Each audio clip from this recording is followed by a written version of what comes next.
بسم الله الرحمن الرحيم. تحياتي الى كل اخواتي جماهير الابيض الملكي. يا رب تكونوا بخير والايام الجايه تجلب لنا كل خير وسعاده علينا وعلى نادينا ان شاء الله. النهارده كالعاده جايب لكم كل الاخبار الخاصه بنادي الزمالك والمتعلقه بنادي الزمالك.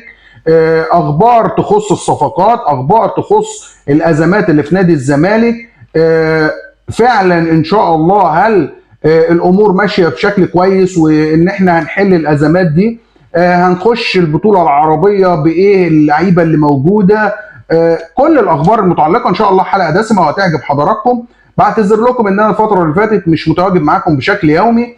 قناه الزملكاويه يا جماعه مش هدفها الربح المادي. احنا هنا ما لما بنلاقي مفيش اخبار فما بطلعش، لان انا مش هضرب اخبار او افبرك اخبار عشان لايك وشير ونسبه مشاهده. لا، انا بطلع اقول اللي فعلا بيحصل، الحاجات اللي موجوده داخل نادي الزمالك واخبار فعلا كلها حقيقيه. فبعتذر لحضراتكم عن عدم الظهور. وهبدا معاكم سريعا. الاول احب ارد الاول، يا ريت ما تنسوناش بدعمكم بالاشتراك وتفعيل زر الجرس. قناه زملكاويه هي قناه كل زملكاوي، احنا من الجماهير وبنقف مع النادي داعمين طول الوقت. ممكن ننتقد لكن ما بنهاجمش، لكن اهم حاجه عندنا مصلحه نادي الزمالك. اسره زملكاويه بتدافع عن حقوق نادي الزمالك وبنجيب الاخبار ونطمن الجماهير، ولو في مشكله بنتكلم فيها لكن ما بنسوتش الدنيا على الجماهير. لكن قناه زملكاويه مش معموله بغرض الربح. قناه زملكاويه لتوحيد الجماهير، لدعم كيان نادي الزمالك، لتوصيل صوتك وصوتي للاداره والمسؤولين، ونبقى حائط صد دفاعا عن نادي الزمالك. في الاول كان في واحد بتعجبنا دخل مش عارف ليه مجال الرياضه، داخل بيتكلم ويتكلم عن مبادئ ويتكلم عن حاجات. هو لسه صغير يعني في السن، يعني هو ما يوعاش على الكلام اللي بيتكلم فيه. وانا مش عارف ايه دخل الجبنه والبقاله والحاجات دي في الكوره وفي المجال الرياضي. لكن للاسف كل اللي معاه فلوس بقى بيقدر يخش ويتكلم. طبعا انتوا عارفين الشخصيه اللي انا بتكلم عنها. لكن الناس دي يعني عايزه تتشهر، عايزه تعمل شو، وهم لسه صغيرين في السن. يعني لسه عيل صغير بيخشوا يتكلموا ويقولوا اي كلام هم مش عارفينه. وبيزيفوا التاريخ على فكره، لان هم ما يعرفوش تاريخ. زي ما قلت لكم هم لسه عيال صغيره. هنتكلم سريعا يا جماعه. اهم ازمه حاليا اللي الجمهور قلقان منها جدا هي ازمه مستحقات سبورتنج لشبونه، اللي بتبلغ حوالي يعني نقول $1.5 مليون. يعني بتتكلم حوالي في 45 مليون جنيه. وظهرت كمان ازمه مستحقات اتشيمبونج، وهي اخر قسطين للاعب، كل قسط ب $90,000 يعني $180,000. والقيد بسبب المستحقات على اتشيمبونج ومستحقات نادي سبورتنج لشبونه. القيد اتوقف للزمالك، يعني تم ايقاف قيد الزمالك مرتين. لكن الميزه في وقف القيد ده الحمد لله ان هو مش وقف قيد اجباري، ده بمجرد ما الزمالك يدفع المبلغ المستحق عليه يترفع ايقاف القيد. يعني وفي مستحقات تاني لاتحاد الكوره عشان يسجل بقى اللاعبين. الزمالك كان متفق على جدوله 60 مليون، 15 مليون كل فتره قيد.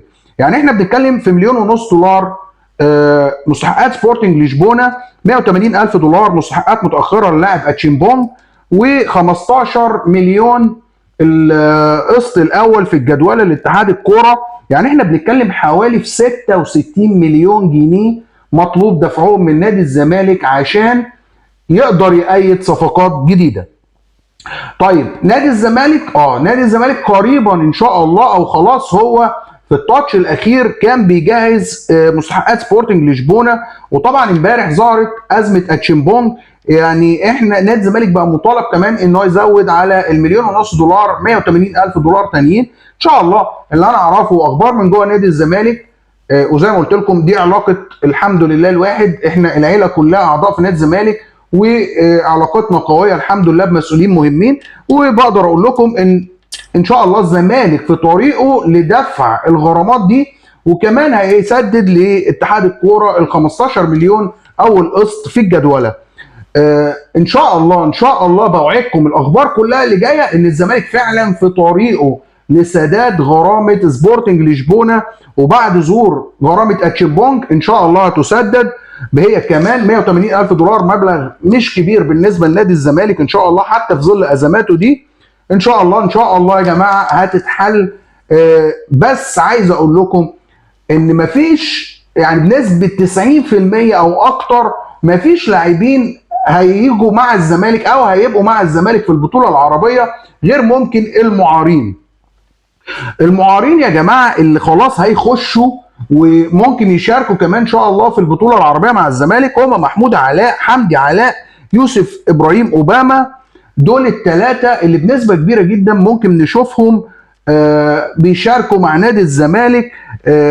محمود علاء هنشوف لسه الاصابه بتاعته، فبنسبه كبيره حمدي علاء ويوسف اوباما اللي هو كان بيجهز نفسه مع مدرب خاص دول هيخشوا ان شاء الله مع فريق نادي الزمالك. وفي احمد ايمن منصور عائد بالاعاره، بس احمد ايمن منصور لظروف خاصه بالتعاقد بتاعته مش هينفع يلحق لانه عايز يتأيد من جديد في نادي الزمالك بعد انتهاء الموسم بتاعه مع طرائق الجيش، فوضعه مختلف. لكن هو هيبقى متواجد مع الفريق ان شاء الله بعد العوده من البطوله العربيه وفتح باب القيد وحل ان شاء الله ازمه ايقاف قيد نادي الزمالك. دول المعارين اللي انا باكد لكم، محمود علاء، حمدي علاء، يوسف اوباما، دول جاهزين خلاص للمشاركه ما عدا محمود علاء عشان اصابته لسه هنطمن عليها. المدير الفني لنادي الزمالك سأل عن المصابين وعايز كشف بيهم. في عندنا مصطفى شلبي مصاب، نبيل عماد دونجا، عمرو السيسي، ناصر منسي، طبعا محمود حمدي الونش طبعا اصابته لسه قدامها حوالي 3 اشهر عشان يرجع بالسلامه ان شاء الله. ناصر منسي وعمرو السيسي ونبيل عماد دونجا في منهم لعيبه ممكن تلحق البطوله العربيه. مصطفى شلبي مش هيلحق البطوله العربيه، او لو الزمالك ان شاء الله تأهل ويكمل في البطوله العربيه ممكن مصطفى شلبي يشارك في الادوار لو الزمالك ان شاء الله عدى من دوري المجموعات. لكن المدير الفني بصراحه شغال بقوه ومش سايب حاجه، بيحاول ان هو ان شاء الله يعمل حاجه كويسه وكل الدعم لنادي الزمالك. وعايز اقول لكم يا جماعه بلاش النظره التشاؤميه. زي ما احنا شايفين ادي فريق النصر بيضم لعيبه محترفه اقوياء جدا ولاعيبه عالميه، لكن شايفين ان هو بيخسر من سالتا فيجو 5-1، بيخسر من سالتا فيجو 5-1، بيخسر من بنفيكا البرتغالي 4-1. يعني فتره الاعداد بتاعته احنا شايفين انه مش يا جماعه النجوم دي في فرق لما هي بتلعب في السعوديه ولما هي بتلعب في اوروبا، وفرق اللعيبه اللي حواليها والاتموسفير الجو نفسه حوالين اللعيبه كل ده بيفرق فرق كبير جدا. صدقوني الزمالك لو اللعيبه عايزه تعمل حاجه ان شاء الله نقدر نعمل حاجه، لكن صدقوني مش بالاسماء بالذات لما اللعيب بينتقل من اوروبا للدول العربيه، لان بيبقى غايته مش المجد الكروي او اظهار قدراته كامله، ده بيلعب عشان المقابل المادي فيدوبك بيديك جزء من مستواه. وده واضح جدا ان طبعا كل اللعيبه اللي بتيجي تبطل او اللي بتسعى للاموال وللرحرحه بيروحوا يلعبوا في الوطن العربي عشان الفلوس، لكن طبعا اللعيب اللي عايز يعمل حاجه ويثبت نفسه بيكمل طبعا في اوروبا، لانه كده كده برضه في اوروبا بياخد فلوس. ما علينا ان شاء الله باذن الله الزمالك يقدر يعمل حاجه. طيب هنبدا بقى في اخبار سريعا معانا. عايز اقول لكم ان مفاوضات الاهلي مع بن شرقي اللي الناس قاعده تتكلم عليها، انا مش عارف بجد الاهلي يعني الكرامه راحت فين بعد موضوع امام عاشور.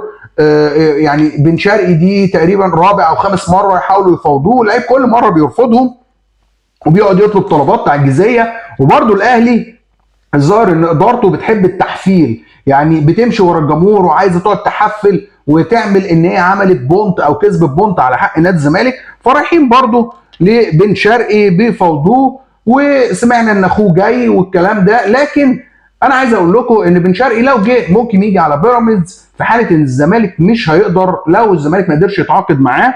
كان انا عارف ان امير مرتضى علاقته قويه ببن شرقي وان هو كان قريب من الزمالك، فهل ممكن نشوف بن شرقي في الزمالك؟ ممكن، لكن بيراميدز هو الوحيد اللي قادر يديله المبلغ اللي هو عايزه، وبن شرقي ما اعتقدش انه هيبقى في الاهلي. لكن احنا متعودين على الاهلي ان اللي يشتمهم او يسبهم بيجروا وراه. دي عايز اقول لكم برضو ان في حاجه غريبه جدا، لعنه بتصيب اللعيبه اللي بتسيب نادي الزمالك. يعني بعد تالق بن شرقي وظهوره بمستوى قوي جدا في نادي الزمالك، اللعنه صابته وظهر بمستوى سيء جدا مع نادي الجزيره الاماراتي. فرجاني ساسي نفس الوضع، تالق بقوه جدا مع نادي الزمالك وبقى من نجوم الوطن العربي، بيسيب نادي الزمالك بيروح قطر، ما اداش، ما ظهرش. يعني سبحان الله، في لعيبه بتلمع في نوادي معينه، لكن لما بتخرج تروح في حته تانية ما بتحققش نفس النجاح، وبالعكس دي مستواها كمان بيقل. هنقول ان بن شرقي برضو قدامه الوداد المغربي، بس ما اعتقدش انه هيروح الوداد المغربي لانه مش هيقدر. يعني بن شرقي من اللعيبه برضو اللي بتحب ان هو ياخد مبلغ محترم، وده طبعا من حقه، فالوداد طبعا لا يمكن يدي لبن شرقي حتى نص اللي بيفكر فيه. فممكن برضو نشوف بن شرقي، سمعنا انه عنده عروض سعوديه وعن من وحده السعودي، وعنده عروض قطريه، فهنشوف بن شرقي ان شاء الله رايح فين، واتمنى عودته طبعا لنادي الزمالك. بس بصراحه الدولار غالي يا جماعه، فمليون ونص دولار او مليون و800 الف دولار او 2 مليون دولار رقم كبير جدا انه يدفعوا في لاعب واحد، يعني مرتب سنوي ليه. طيب احمد عيد، مشكله احمد عيد يا جماعه مفيش مشكله، انبي اللي عامل مشكله من لا مشكله.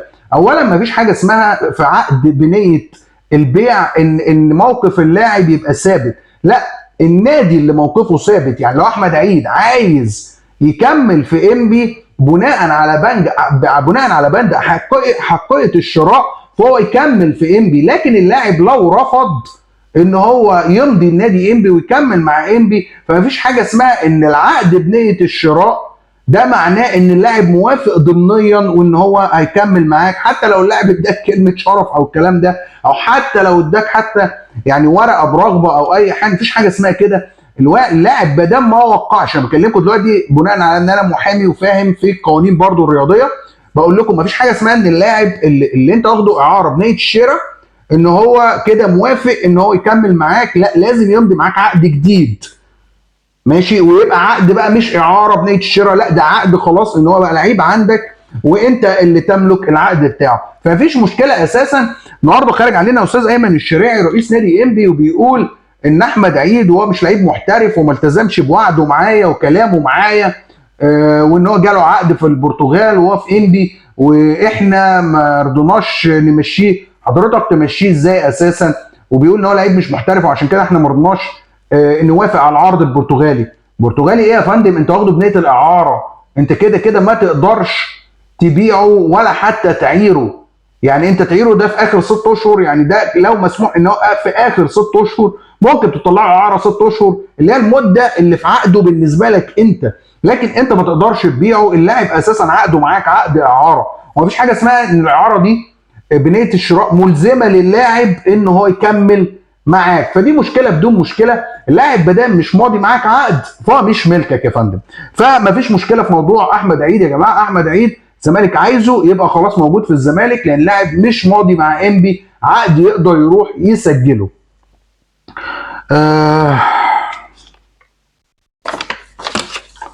معانا ايه تاني؟ احمد مرتضى منصور يا جماعه رئيس لبعثه الزمالك في البطوله العربيه. الفريق ان شاء الله يسافر يوم الاحد 23 يوليو. نتمنى كل التوفيق لفريق نادي الزمالك، نتمنى كل التوفيق للمدير الفني وان هو يبقى مركز ودارس كويس الفرق، ويكون الخطه مناسبه يعني بتاعته لكل فريق. في فرق لما قابل اتحاد المنستيري، في فرق لما قابل نادي النصر، نادي الشباب، لازم يبقى كل يعني خطه مناسبه للفرقه اللي هنلاعبها. كل التوفيق والدعم ليهم يا جماعه، ثقوا في فرقتكم. انا بتضايق جدا من الناس اللي بتطلع تهين اللعيبه وتقلل منها، عبد هيلعب مش عارف على مين، ومش عارف روق هيلعب على كريستيانو ومش عارف مين. ده غلط. طب انت بتستفيد ايه ان انت تطلع تقلل من اللاعب بتاعك؟ يعني اليوتيوبر دول اللي بيحسبوا نفسهم على الزمالكاويه او الصفحات اللي بتحسب نفسها على الزمالك، انتوا فعلا زملكاويه؟ ان انا اطلع اقلل من اللاعب بتاعي دي حاجه يعني مش فاهم يعني ايه لازمتها. انت كده حتى بتضعف اللاعب بتاعك اكتر واكتر، المفروض ان انت بتدعمه. فدي حاجه غريبه. يعني انتوا بتشوفوا في الاهلي جمهور الاهلي بيقول على اللعيب بيبقى لعيب تعبان جدا في الاهلي وبيقعد يعظم فيه وينفخ فيه عشان لاعب يصدق نفسه يطلع اقصى ما عنده. بالنسبه لبوبو يا جماعه، بوبو ما بقاش قريب من الاهلي. بوبو اقترب اكتر لبيراميدز، وما اعتقدش ان الزمالك يقدر يجيب بوبو لان مطلوب فيه 50 مليون. يعني هم كانوا بيتكلموا في 2 مليون دولار، ممكن ينزلوها من 60، يعني 2 مليون دولار بما يوازي فوق ال 60 مليون جنيه. لا هم ممكن ينزلوا لغايه 50 مليون. فما اعتقدش طبعا، ولا الاهلي كمان، لان صفقه امام عاشور خلصت فلوس الاهلي. مهند لاشين هو اللي قريب من الزمالك. مهند لاشين فيها يا جماعه اتصالات ما بين الزمالك ومهند لاشين، واللعيب موافق ومرحب جدا بانضمامه لنادي الزمالك، ومستني ان الزمالك يخلصوا من فيوتشر. فيوتشر بيمر بازمه ماليه، وبيبيعوا اللعيبه اللي عندهم عشان كمان يقللوا العقود بتاعه اللعيبه. لان بدات رجال اعمال اللي موجوده في فيوتشر تسحب ايدها من فيوتشر، فلذلك هتشوفوا لعيب زي محمد رضا بوبو ممكن كبير جدا، احتمال كبير جدا لا يبقى في بيراميدز، لا ممكن في الاهلي، لكن بنسبه كبيره بيراميدز. مهند لاشين قريب من نادي الزمالك، وبيراميدز برضه عايز مهند لاشين. وهنشوف احمد عاطف برضه ممكن يطلع لفرقه ثانيه، لان اللعيبه المهمه في بيراميدز في الغالب هتمشي. عمر كملعب واحد، الزمالك بيتفاوض حاليا من فيوتشر مع عمر كملعب واحد ومهند لاشين، والاثنين بيرحبوا جدا وعايزين يروحوا فعلا الزمالك. وحتى عمر كملعب واحد في اللقاء التلفزيوني طلع قال لسه لقاء قريب تقريبا من قيمه اسبوع ان هو كان نفسه يكمل في نادي الزمالك، وهو فعلا يعني عايز يرجع، وهو حتى عارف انه هيلعب في الزمالك لكن مش هيلعب في الاهلي، برغم ان الاهلي برضه عايز عمر كملعب واحد. لكن الاثنين لعيبه دول مهند لاشين وعمر كملعب واحد قريبين من نادي الزمالك. طيب الياس شتي، الياس شتي لاعب انجيل فرنسي خلاص ده يا جماعه انتقل للوداد المغربي، لعيب جزائري، ويعني احنا بصراحه ما شفناهوش وما نعرفش اذا كان لعيب كويس ولا وحش، لكن هو خلاص بقى في الوداد المغربي. وانا بقول لكم الخبر عشان كان في ارتباط بالياس شتي، اخبار قالت ان هو ممكن يروح نادي الزمالك. طيب مين من اللعيبه اللي قريبه برده من نادي الزمالك وتقريبا الزمالك مخلص معاهم؟ محمود حماده لاعب فاركو، ده مستني خلاص، هو مضى رغبه للزمالك ومتفق على عقود ومتفق هياخد كام ومتفق على المده وكل حاجه، مستني ان الزمالك يخلص فيه. وطبعا الزمالك مش هيخلص في كل اللعيبه اللي احنا بنذكر اسمائها دي، سيام مهند لاشين او عمر كملعب واحد او محمود حماده، لغايه ما يحل المشكله ايقاف القيد، لان الزمالك زي ما قلت لكم مطالب بدفع 66 مليون جنيه عشان يبدا يفكر ان هو يقيد صفقات. فعشان كده محمود حماده بس ده خلاص منتهي، يعني هو فاضل ان الزمالك يفعل بقى ان هو خلاص يدفع لفاركو فلوس محمود حماده ويدفع للاعب مقدم التعاقد بتاعه، وخلاص يبقى محمود حماده ان شاء الله تبقى صفقه ناجحه لو تمت لنادي الزمالك. وفي لعيب تاني برضو وسط ملعب، لعيب مهم جدا، لعيب من اللعيبه اللي طالعه بقوه، محمد شحاته لاعب الجيش. محمد شحاته لاعب الجيش ظهر مستوى رائع مع المنتخب الاولمبي، وكان من اسباب تفوق المنتخب الاولمبي، والناس بتشبهه حتى بطارق حامد في ستايل لعبه وفي قوته. العلاقه حلوه جدا ما بين اداره نادي الزمالك بالذات المستشار مرتضى منصور، وعلاقه ما بينه وما بين مسؤولين في نادي طلائع الجيش. فهو اللعيب قريب من نادي الزمالك، وان شاء الله باذن الله انا شايف حتى يا ريت ننزل بمستوى الاعمار، يعني حتى لو خدنا مهند لاشين او محمود حماده، مهند لاشين تقريبا 28 او 29 سنه، محمود حماده 29 او 30 سنه، عايزين برضو لعيب زي محمد شحاته لسه عنده 22 سنه، يعني يبقى في الخبره والشباب، ده مهم جدا جدا جدا. في مهاجم من مهاجم ده بيلعب في كايزر تشيفز جنوب افريقيا، لمهاجم بروندي اسمه بونفيليس كاليب بنيما او بمينياما. بيقول لعيب كويس، وبيقول ان الزمالك عينه عليه. هل هو ده اللي عايزه المدير الفني؟ لان المدير الفني خوان كارلوس اوسيريو عايز لاعب بمواصفات معينه كمهاجم طويل قوي البنيه، بيلعب بدماغه كويس، سريع، يعني هو ليه طلبات معينه في المهاجم. وتقريبا عشان يشغل العرضيات هو عايز لعيب بيلعب كويس براسه ما دام لعيب البنيه، وفي نفس الوقت عشان يبقى محطه لما تتلعب له الكوره يقدر يقف عليها. والزمالك برضو المعروض عليه جيفرسون انكادا ظهير ايمن فاركو، هو لعيب كويس شفناه كلنا، الزمالك لعب كذا ماتش مع فاركو فكلنا شفنا جيفرسون انكادا لعيب قوي جدا وقوي دفاعيا وبرضه كويس جدا في الهجوم وبيكمل وخطر. بس هل هيبقى عندي المسلوسي وجيفرسون انكادا؟ يعني هضيع مقعدين افارقه في خط الدفاع فقط؟ ده اللي هيبان برضو الفترة الجاية. دي كل الأخبار اللي معانا النهاردة.